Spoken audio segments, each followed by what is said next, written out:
Hello, Garry families. Welcome to this week's episode of the Garry 5, where we bring our Garry home to your home. This week, we have our assistant principal, Jimmy Carbajal, with us again, and then we have our campus safety specialist, Bill DeCaro, with us. So they are going to take it away and tell you about some important stuff. Bill.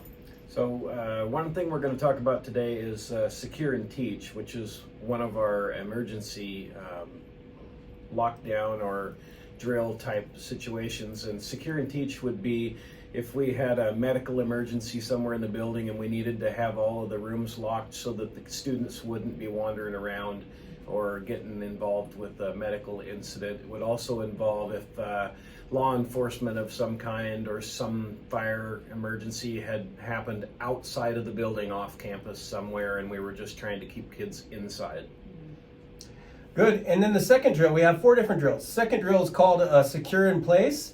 And in that situation, if we have some kind of chemical hazard outside, or if there's a power outage or any kind of unsafe thing outside the building, school keeps going on, but it's called a shelter in place. If we stay in the building, we go to class, we just don't go outside. So that's the second. It's kind of a low-level drill so we can keep teaching, but keep kids safe at the same time.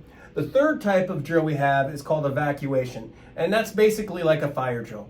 So if there's fires or some kind of chemical hazard and we have to exit the building or anything unsafe inside, that's the evacuation part. Usually it's called a fire drill. We do have another kind of evacuation as well, but basically that's the main third one. And Bill will talk about the fourth one.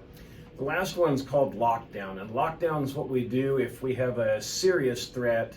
Could be inside the building, could be outside the building, anywhere. If we have a serious threat and we're worried about kids' safety, we go into what we call a lockdown.